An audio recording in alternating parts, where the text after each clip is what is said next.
Ngayon naman po ay tuturuan ko kayo kung paano po magpa-party. Ibig sabihin po, kayo po yung magiging host. Pag sinabing host, kayo po yung magi-start ng party live para po yung ibang members nyo ay makatapos. Click nyo lang po ito, yan. So, yan, nakikita nyo, napakadaing naka-party live. So, kung makikita nyo din, meron ditong mga babae na, ayan, yung suot nila, diba, sa picture. Okay lang po yun. Picture lang naman po yan. Pero pag pinindot nyo po yan, yung live po nila, hindi naman po revealing yung suot nila. Okay. So, pag tayo magpa-party live, ito po ang orange sa gilid. So, pindutin lang po natin yan.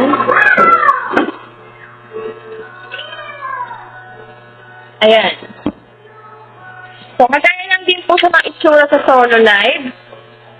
Pero mamimili ka dito sa tatlo na to. So, ito po yung usual yung pinipili. Ayan, ayan. Para maraming makaupo sa party mo. So, try natin to.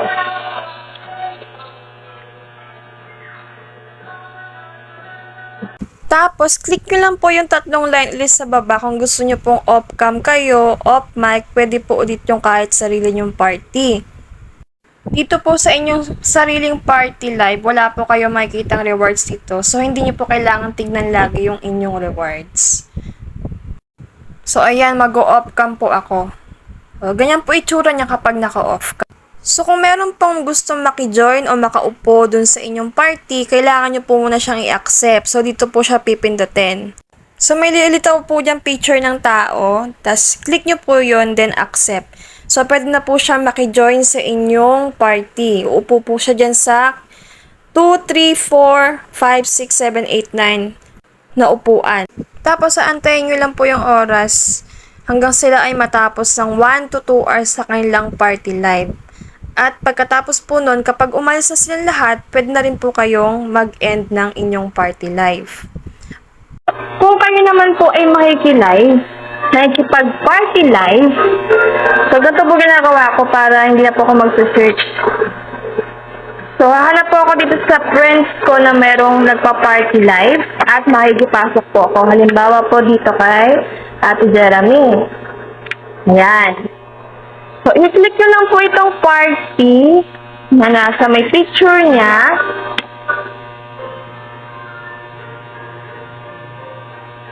Ayan, nakapasok na po ako sa kanyang party. Tapos, uupo po kayo dito sa crown seat niya. Click na lang po yung crown seat. Ayan. Ayan. Pag lumitaw na yung picture nyo, ibig sabihin nakaupo na po kayo, na-approve na po kayo ng host. Pag sinabi pong host, ito po yung nasa unang upuan. Kasi meron po tayong 1, 2, 3, 4 na upuan. Yung nasa 1 po, siya po yung host. Ibig sabihin, siya po yung nagpapa-party. Yan. Dito po sa party live, madali lang po ang gagawin dito. Wala pong bawal dito. Mag-aantay ka lang po ng oras mo. Pwede nga po kayong gumawa ng iba pa po ninyong gagawin habang kayo ay nagpa-party live. Okay, so,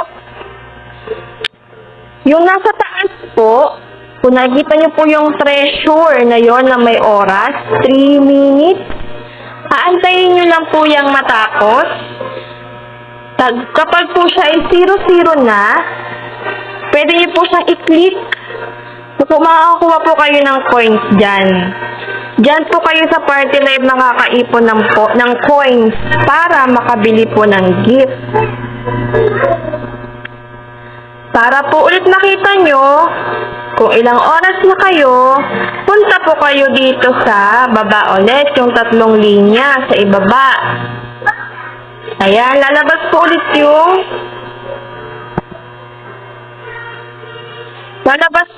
yung mga pipindutin nyo, kagaya ng reward.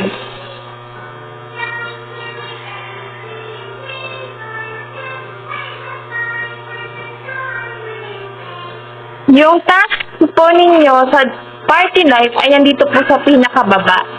Ayan po, join the party for 1 hour. join the party for 2 hours.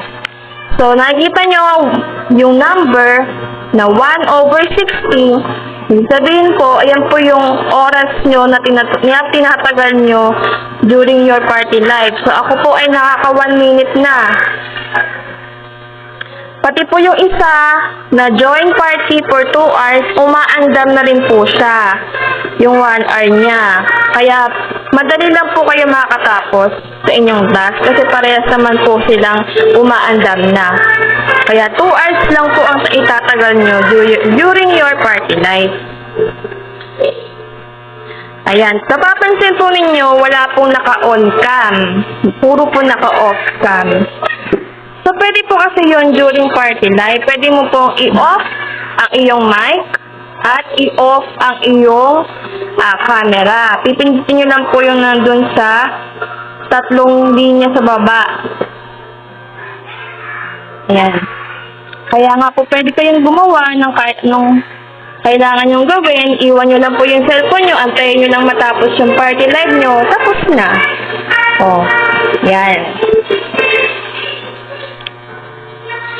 Sa tabi po nung nasa ibaba, ito po yung gift. Yung kulay pink po na box. So, ayan. Makikita nyo po dyan yung mga gifts na pwede nyo pong iregalo o ibigay sa ka-member o yung mga gusto nyo bigyan na tao during live. So, meron pa lang po akong 975 na coins. So, hindi pa po ako makakabili ng aking gift. So, kailangan mo muna talaga mag-ipon ng coins.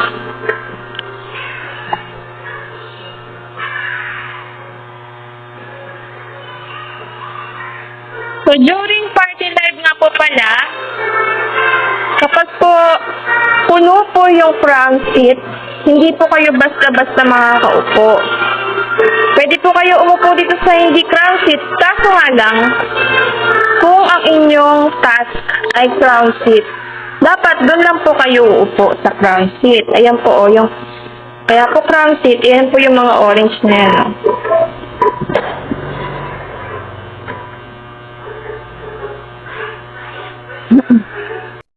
At kapag po ang task mo ay party live, hindi ka po minsan makakapasok basta-basta sa isang nagpapa-party kasi minsan ang ina-approve lang nila yung mga ka-member nila. Kapag hindi ka nila ka-member, hindi ka nila papapasukin kasi nagbibigayan po sila ng mga gifts sa isa't isa.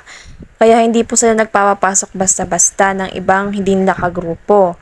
Kaya po mas maganda kung meron tayong sariling agency na tayo ang magkaka-member para hindi na po kayo nahihirapan mag-party live task.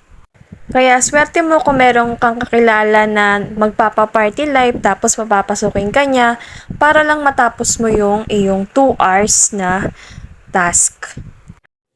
So ayun lamang po, sana po ay naintindihan niyo po ang aking tutorial video. At kung kayo naman po ay wala pang agency, pwede po kayong mag-join sa amin. Ilagay nyo lamang po ang aking ID number sa My Agency sa inyong profile at kayo po ay makakasali na. Yun lamang po, maraming salamat po ulit sa panonood. Hanggang sa muli, bye-bye!